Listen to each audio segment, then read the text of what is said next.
안녕하세요, 구독자 여러분. 구독과 좋아요는 채널 운영에 큰 힘이 됩니다. 안녕하세요. 인천에서 작은 기업체를 운영하며 살고 있는 올해로 42살 된 남성입니다. 평소에 사무실에서 라디오로 많은 사연을 챙겨 듣곤 하는데요.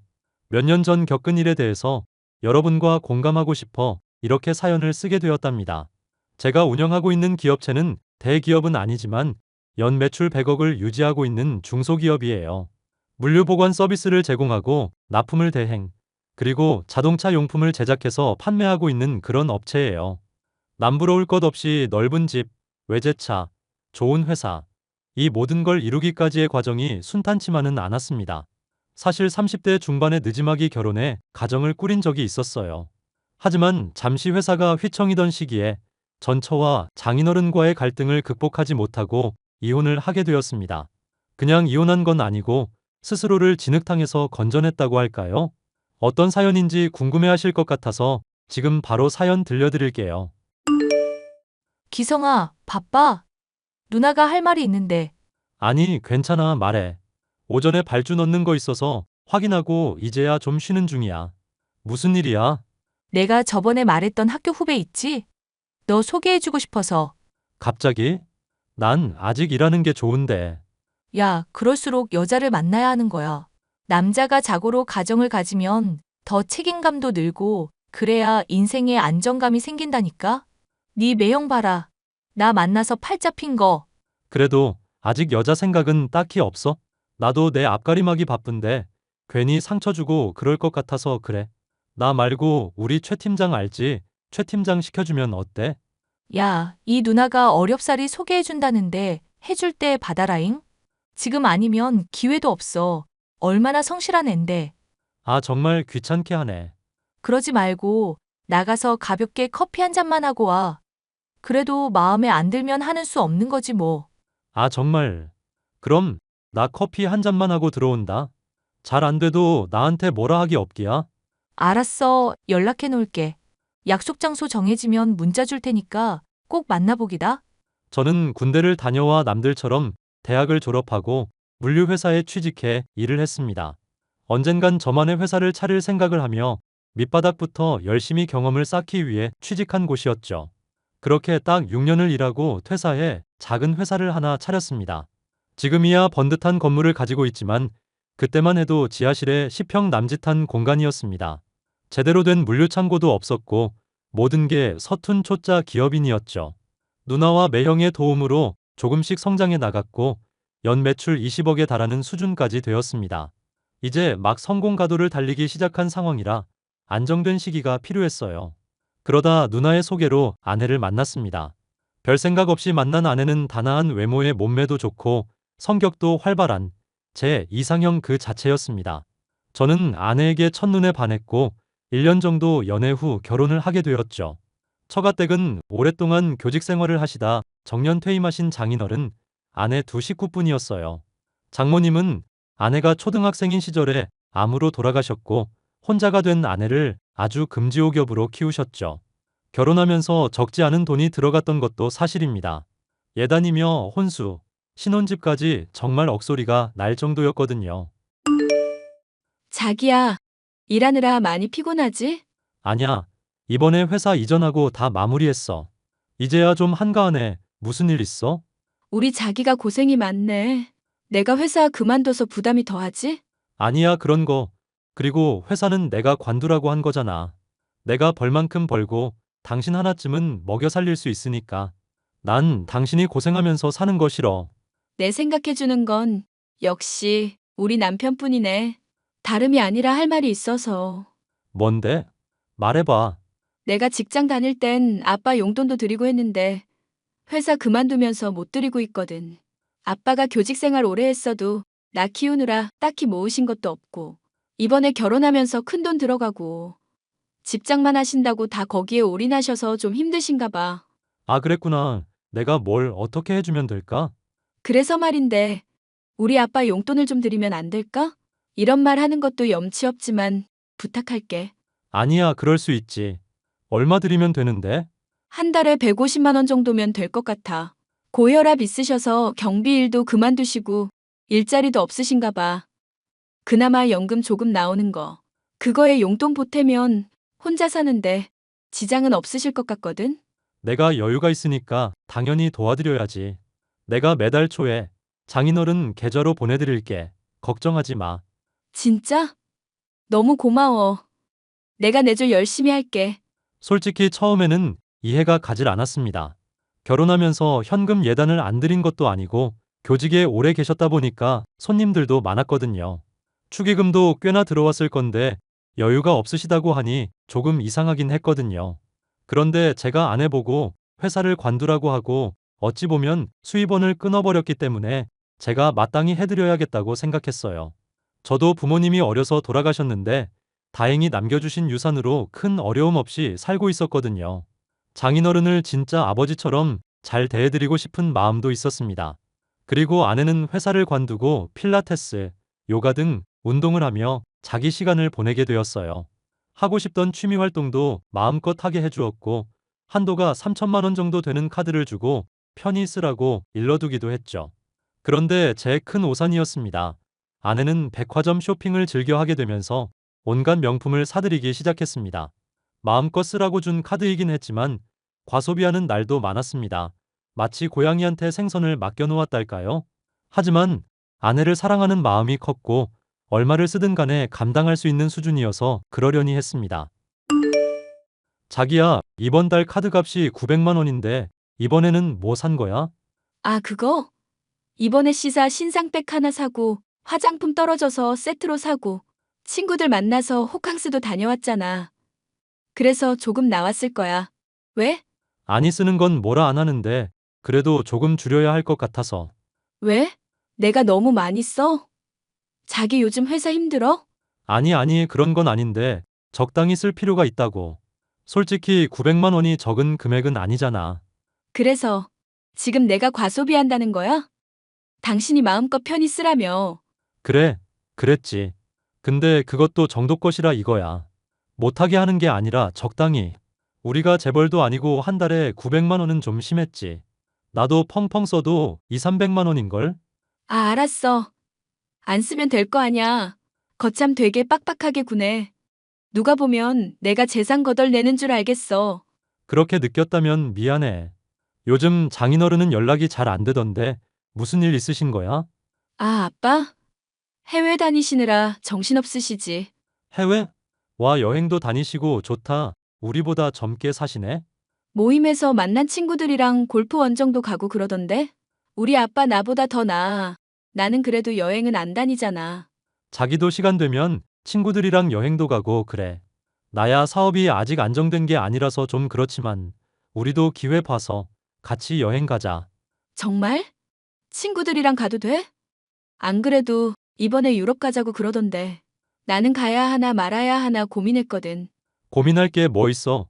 그리고 지난번에 장인어른이 큰돈 필요하시다고 하셨거든. 나중에 되돌려 주실 돈이라고 하시면서. 투자? 그건 처음 듣는데? 매번 고맙네. 자기 안 만났으면 어떻게 살았나 몰라. 이렇게 잘 살면 됐지 뭐. 필요한 거 있으시면 언제든지 말씀 달라고 해. 이따 퇴근하고 봐. 그렇게 평범한 나날을 보내던 어느 날, 저에게 검은 먹구름이 들이오기 시작했습니다. 코로나의 여파로 제가 하던 사업에 차질이 생겼고, 고스란히 매출에 타격이 가해지더라고요.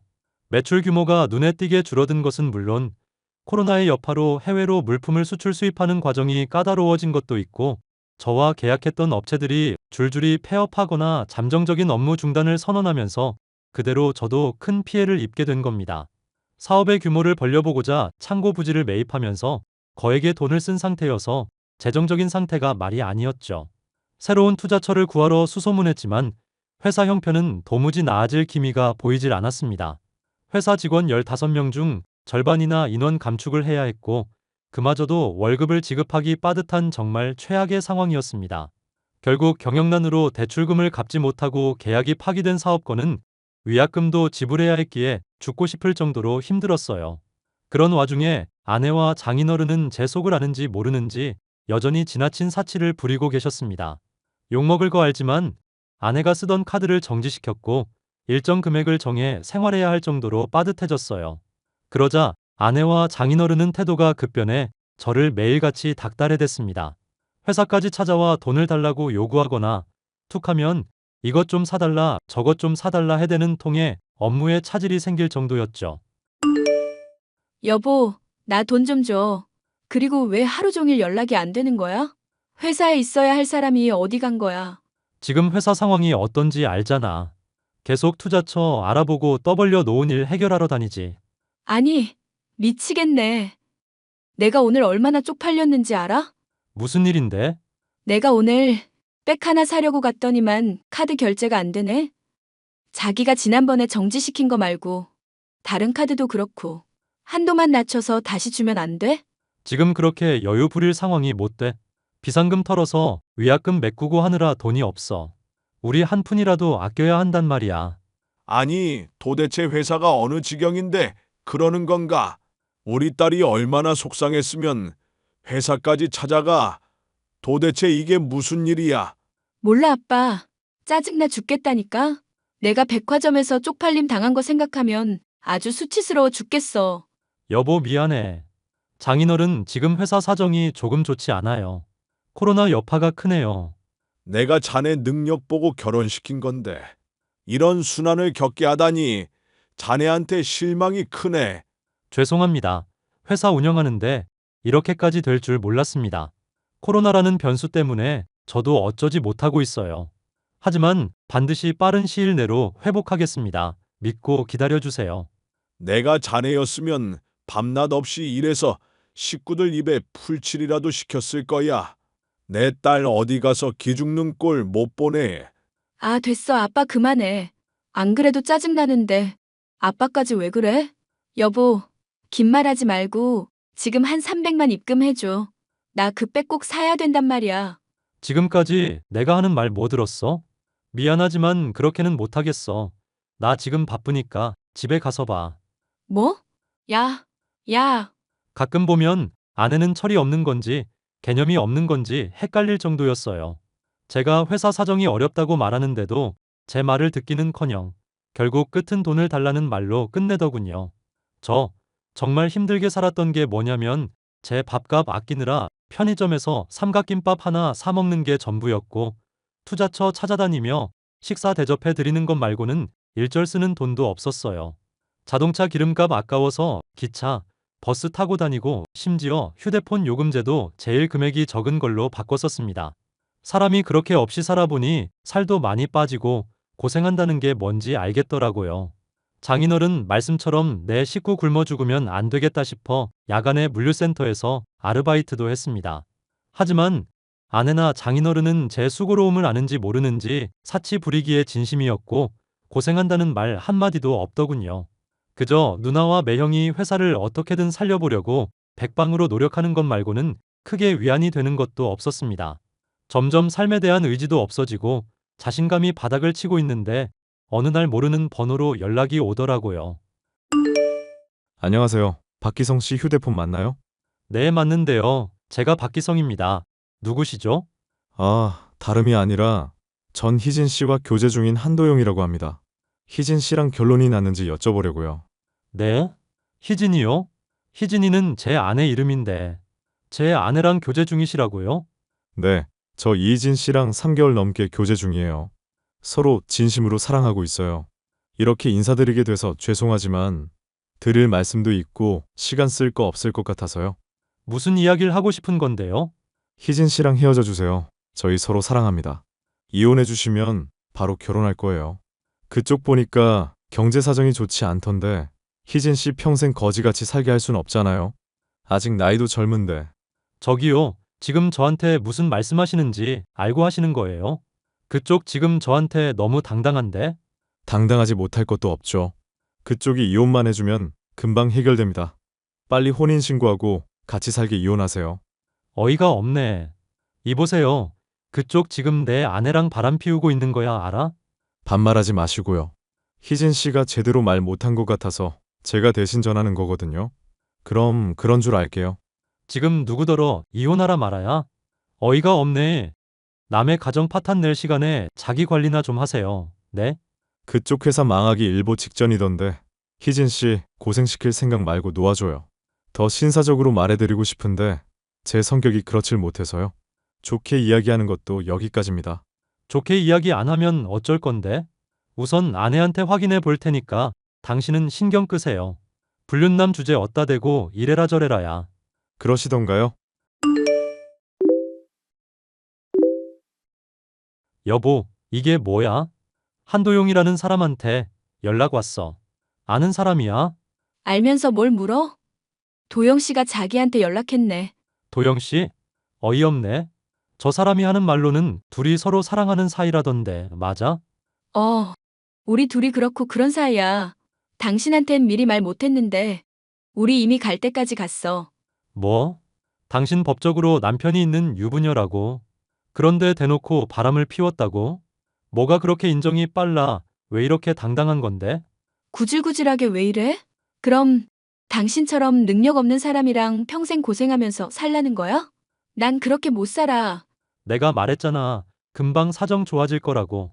내가 새벽 일도 하고 회사 살리려고 얼마나 개고생하고 있는데. 그런 나를 두고 바람이라니 이거 장인어른도 아시는 거야? 자네, 너무 흥분하지 말게. 이왕 이렇게 된 거 말하지. 우리 딸이랑 이혼하게. 네? 지금 뭐라고 하셨습니까? 어떻게 이혼이라는 말이 이렇게 쉽게 전 절대 이혼 못합니다. 부자는 망해도 3년을 간다던데 자네는 회생 불가더구먼. 내가 이미 알아볼 대로 다 알아봤어.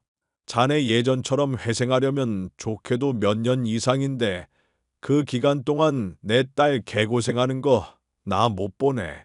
그러니 더 늦기 전에 애도 없을 때 깔끔하게 헤어지게 알겠나? 어떻게 저한테 이러실 수 있으세요? 말귀를 못 알아먹는 건가? 사업한다는 사람이 이래도 되나? 내 단도 직입적으로 말하겠네. 부자 사위 새로 들여야 하니 곱게 이혼해 주게. 하, 이미 작정하셨군요. 알겠습니다. 이혼하겠습니다. 그런데 방금 하신 그 말 후회하게 해드리겠습니다. 뭐 협박이라도 하는 건가? 그럴 가능성은 낮아 보이니 뭐 해볼 테면 해보게. 그럼 빠른 시일 내로 서류에 도장 찍고 마무리 합세. 자네 사정이 딱하니 딱히 위자료는 안 받겠네. 수고하게. 내연남에게 연락이 온 걸 필두로 장인어른은 제게 이혼을 종용하셨고 저는 어이없는 상황에 멘탈이 무너지기 직전이었습니다. 아내를 사랑하는 마음이 컸던 만큼 배신감이 배로 커지더라고요. 믿을 수 없는 현실에 이대로 모든 걸 포기할까 싶었지만 그러면 그들에게 더 좋은 일 시키는 것 같았습니다. 우선 원하는 대로 이혼은 해주었습니다. 더 이상 제 인생이 그들과 함께할 수 없다는 걸 깨달았거든요. 뭐가 그리 좋은지 아내와 장인어른은 잘 살라는 비웃음 섞인 덕담까지 하더라고요. 저는 아내와 이혼을 계기로 그 누구보다 더 잘 살겠노라고 수백 수천 번 다짐하며 회사를 일으켜 세우기 위한 노력을 했습니다. 밤낮 없이 일하는 건 물론이거니와 잠까지 포기하며 계약을 위해 거의 전국을 떠돌다시피 했죠. 다행히 제 노력이 빛을 발했는지 여러 기업에서 연락을 주기 시작했고 예전보다는 아니지만 조금씩 회사 운영도 안정화되어 가고 있었죠. 그리고 정확히 2년 뒤 코로나도 어느 정도 완화되고 수출 제재가 해제되면서 제 사업에도 여러 길이 뚫리기 시작했습니다. 처음으로 세계 물류 산업 대전에 저희 회사가 물품 보관 서비스 분야에 참가를 했는데 여러 기업에 눈도장을 찍었는지 여러 유명한 기업은 물론 해외 기업에서도 계약을 하고 싶다며 연락을 해오더라고요. 회사가 바빠지면서 예전 직원들도 다시 근무하게 되면서 마음의 짐을 좀 덜게 되었고요. 그렇게 승승장구하며 기쁘고 바쁜 나날을 보내고 있는데 어느샌가 잊고 지내던 익숙한 번호로 연락이 왔습니다. 바로 이혼한 아내와 장인어른이었죠. 자네 잘 지내나? 어쩐 일이시죠? 저한테 더 볼 일이 남아있으신가요? 허허, 그동안 잘 지냈나? 시간이 조금 흐르긴 했지만 자네 생각이 나서 연락을 해보았네. 덕분에 저는 아주 잘 지내고 있습니다. 당신 요즘 성공했다며? 비서팀도 새로 뽑았던데? 사무실 전화하니까 미연 씨가 받더라. 아주 성공했지. 이게 다 당신이랑 장인어른 덕분이야. 아주 고맙게 생각하고 있어. 정말? 그럼 혹시 나랑 다시 잘해볼 생각 없어? 내가 왜? 사실 그때 그 놈이 우리한테 사기를 쳤네. 잘 나가는 금융계열 회사 다니면서 땅 부자라고 우릴 속였어. 그런데요, 그게 저랑 무슨 상관이죠? 이제 와서 이런 말해서 미안하지만 정말 우리가 잘못했네. 내 실수야. 그러니 우리 희진이랑 다시 잘해볼 생각 없는가? 네, 싫은데요. 에이, 여보 너무 단칼이잖아. 생각이라도 해보고 대답해야지. 너무 급할 건 없지. 자네 서운한 마음 이해하네. 요즘 회사 매출은 어느 정도인가? 예전처럼 잘 되고 있는가? 쓸데없이 오지랖 피시네요. 회사는 잘 굴러갑니다. 다음 달에 사무실 이전도 하고요. 연 매출은 100억 정도 됩니다. 왜요? 이제 다시 잘 된다고 하니 저랑 잘해보고 싶으세요?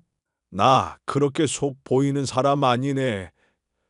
미안하지만 돈 좀 빌려줄 수 있겠나? 진짜 예나 지금이나 미치신 건 변함없으시네요.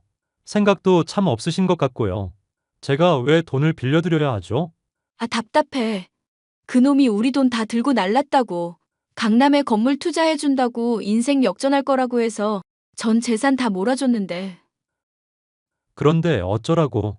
은행 대출까지 한 상황이고 내 집까지 담보대출 받아서 지금 당장 돈을 갚지 못하면 길거리로 나앉아야 하는 상황이네. 아이고, 역시나 돈 때문에. 제가 호구로 보이시나 봐요. 그쪽한테 단돈 100원이라도 못 주니까 앞으로 연락하지 마세요. 당신 정말 매정하다. 그럼 그때 못 받은 위자료라도 줘. 100억씩이나 매출 내는 사람이 몇 천만 원은 껌이잖아. 안 그래? 야, 이년아. 내가 짱구냐? 네가 위자료는 안 받겠다며. 긴 말 필요 없어. 더 이상 연락하면 경찰에 신고할 거야. 뭐 이보게. 길거리에 나앉게 되던 어쩌던 알아서 하세요. 짜증나니까 연락하지 말고. 그 뒤로도 아내와 장인어른은 저에게 끈질기게 연락을 해왔고 저는 거침없이 차단을 시켰습니다. 제가 연락을 받지 않자 회사로 연락하거나 직접 찾아오기까지 하더라고요. 제 사정을 아는 주변 사람들은 위자료 주는 셈치고 돈 1,000만 원이라도 줘야 하는 거 아니냐고 했지만 사실 이혼하면서 위자료를 안 받겠다고 각서까지 작성했거든요. 저는 법원에 아내와 장인어른을 상대로 접근 금지와 통신 제한을 걸어버렸습니다. 다행히 법적인 조치를 취하니 저한테 대놓고 연락은 못 하더라고요. 종종 사무실로 연락이 오긴 하지만 직원들도 저와 힘든 시기를 견뎌낸 사람들이라 그냥 내내 하고 말고요. 나중에 들리는 말로는 은행 빚을 갚지 못해 결국 집이 경매에 넘어갔고 통장까지 가압류 처리됐다고 하더라고요. 장인어른은 늦은 나이에 일자리 구하는 것도 쉽지 않아서 어디 건물 청소 일을 하신다고 들었고 아내는 공장에 취직해 3교대로 근무하면서 받는 월급 족족 대출금 갚느라 허덕이고 있다고 하네요. 평생 놀고 먹을 생각으로 돈만 쫓아가다 결국 가랑이가 찢어지다 못해 터져버린 꼴이 된 그들이 불쌍하긴 하지만 받을 벌 받았다고 생각합니다. 제가 너무 가차없다고 생각하실 수 있겠지만 제가 정말 죽고 싶을 정도로 힘들 때 그들이 절 버린 것처럼 저도 그들을 버린 거예요. 그냥 그렇게 생각하려고요. 그리고 덕분에 결혼에 대한 생각은 싹 사라졌고 회사 일에만 몰두하며 살고 있습니다. 회사는 계속 승승장구하고 있고요. 사람이 살다 보면 셀 수 없이 수많은 크고 작은 위기가 닥친다고 합니다. 물 흐르듯이 흘러가는 경우도 있을 테고 저처럼 죽고 싶을 정도로 힘들다고 느끼는 순간들도 있을 테지요. 제가 이혼과 사업의 어려움을 겪으며 제일 중요하게 느낀 건 어려울 때 사람 버리는 거 아니다라는 겁니다. 희망과 행복의 씨앗은 어두울수록 더 빛을 발하게 되니까요. 힘들수록 서로를 보듬어주고 손잡고 앞으로 나아가다 보면 행복한 일이 펼쳐지지 않을까요? 제 긴 사연 들어주셔서 감사드리고 사연이 많이 공감되셨다면 댓글로 응원 한마디 부탁드립니다.